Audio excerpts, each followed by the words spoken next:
Olá, seja bem-vinda ao canal Resumo de Odonto. Que bom que você chegou até aqui ao nosso canal. Ficamos felizes em tê-los aqui. Obrigada por clicar nesse vídeo. E hoje a gente vai falar sobre a agenesia dentária. Você sabe o que significa esse termo? E mais, você tem algum paciente ou você tem uma ausência de dente e quer entender por que você nasceu sem esse dente? A gente vai falar mais sobre isso nesse vídeo. Então, o que é uma agenesia dentária? A agenesia dentária é caracterizada por ser uma anomalia, que é muito comum na dentição permanente e é considerada para muitos estudiosos e em muitos artigos um problema de saúde pública. Então, a gente vai falar um pouco também sobre a etiologia da agenesia dentária. Nesses casos, os dentes mais afetados são em ordem, tá? Os terceiros molares, então existem alguns pacientes que têm a sorte de não ter os terceiros molares. Às vezes tem só o lado esquerdo, às vezes tem só o lado direito, às vezes o paciente só tem somente os inferiores ou superiores. Os incisivos laterais superiores são muito comuns de ter a sua agenesia também.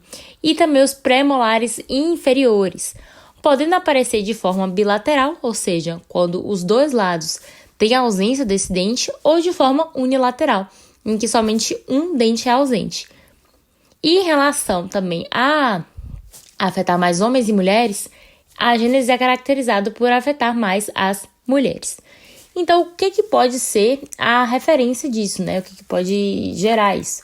Muitas pessoas pensam que é genético. E realmente, tá? A hereditariedade influencia diretamente o desenvolvimento dos genes que estão relacionados com a ausência dentária, como os genes PAXS e o MSX. Então, pode ser que dentro da sua árvore genealógica, dos seus pais ou da sua mãe, tenha algum desses genes que gera a ausência desse dente, tá? Mas dentro da agenesia dentária, há outros tipos de classificações que a gente vai falar um pouco sobre elas a partir de agora. Então, primeiro a gente vai falar sobre a oligodontia. Quando é esse tipo de termo, é caracterizado por ter a ausência dentária em mais de 6 dentes. Então, o paciente não tem 6 dentes permanentes, tá? Há também a hipodontia, que é quando há ausência permanente de 1 a 6 dentes, que é o mais comum de todos os casos, tá? Há também a anodontia, que é quando há ausência de todos os dentes. E isso a gente não tá falando somente de um paciente desdentado, tá? Mas sim quando a pessoa nasce sem nenhum dente. Aí tem que usar ou a prótese ou o implante, tá? Isso são raros os casos. Mas possa sim vir a acontecer e há relatos na literatura. Mas quais agentes etiológicos podem influenciar? Quando a gente pensa na agenesia dentária, a gente precisa lembrar de desde a gestação da mãe. Então, a depender de como é a gestação da mãe, pode gerar sim uma agenesia dentária e também na formação daquela criança nos seus primeiros anos, tá? Os 3 primeiros anos do bebê é muito importante para a sua formação, tanto corporal quanto dentária, certo? Então, alguns fatores devem ser citados, como fatores nutricionais, fatores de trauma, infecciosos, hereditários, rupturas localizadas do germe dentário, alguns traumas locais. Então, pacientes que tiveram algum acidente quando era criança, né? Caiu a boca no chão quando estava de bicicleta. E aí teve o incisivo central ou lateral perdido. Aí possa ser que por conta desse trauma não tenha o incisivo lateral superior permanente. Além de radiação da mãe durante a gestação, mudanças na evolução, associações com síndromes, tá? Como a síndrome de Down, é comum ter a hipodontia, e também doenças virais, como a rubéola ou certos distúrbios endócrinos, também são caracterizados por ter uma agenesia dentária, tá? E quando há uma agenesia dentária, o que isso leva para o paciente? Isso traz consequências, então todo A tem uma reação. Na verdade, quais são as consequências que podem gerar? Em relação a isso, há alteração da função mastigatória, maloclusão, porque a pessoa ela não vai conseguir ocluir, né, quando tem ausência unilateral de um dente. O perfil estético alterado, gente, pensa você não ter um incisivo lateral. superior, logo um anterior, da frente. Afeta totalmente a estética, não é verdade?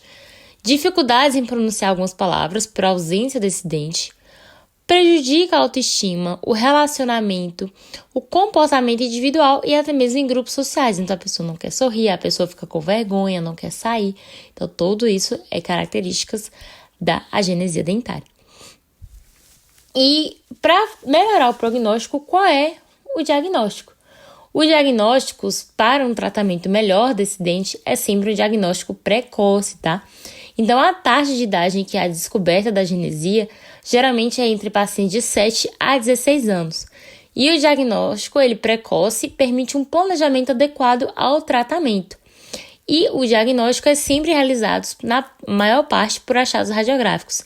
Então, você pega um paciente ali que tem entre 8, 10 anos, 7 anos, né? Como o próprio artigo nos fala, recomende esse paciente que nunca tirou uma panorâmica a tirar, até para você ver a cronologia de erupção dos dentes permanentes e também a saída dos dentes descidos, tá? Isso vai permitir um planejamento adequado ao tratamento, como a gente acabou de falar, considerando as necessidades individuais de cada indivíduo, para assim melhorar o prognóstico e também o tratamento daquele paciente. E já falando sobre o tratamento, qual é o tratamento da agenesia? Quando se dá de conta a uma hipodontia, que é uma ausência de 1 a 6 dentes, pode ser baseado no fechamento de espaço por meio de movimentação ortodôntica, tá? Mesarizando dentes posteriores. Então, o paciente que não tem um canino, puxa um pré para esse virar um canino e assim vai, tá? Ou é um paciente que não tem um incisivo lateral e tem um canino que não é tão robusto, né? A gente pode entrar ali com a faceta transformando aquele canino no incisivo lateral e assim puxando, tá?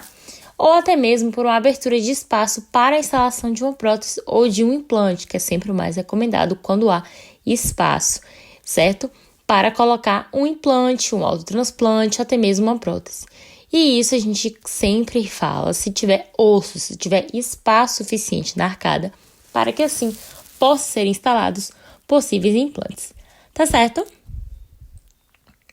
Bom, gente, então essa foi a nossa videoaula. Espero muito que vocês tenham entendido. Qualquer dúvida pode deixar aí nos comentários aí embaixo, tá? Ou mandar pra gente através das nossas redes sociais, o nosso Instagram, @canal Resumo de Odonto, que está aparecendo na tela pra vocês, tá certo? E também o nosso TikTok, @Resumo de Odonto. E se você chegou até aqui e ainda não se inscreveu no canal, o que você está esperando? Se inscreva. Muitas pessoas vêm ao nosso canal e não se inscrevam. Gente, sai vídeo novo aqui toda semana, entre a quarta e a quinta-feira. E sai shorts aqui todos os dias para vocês também, tá bom? Então não esquece de ativar o sininho para não perder esses nossos vídeos. E valeu!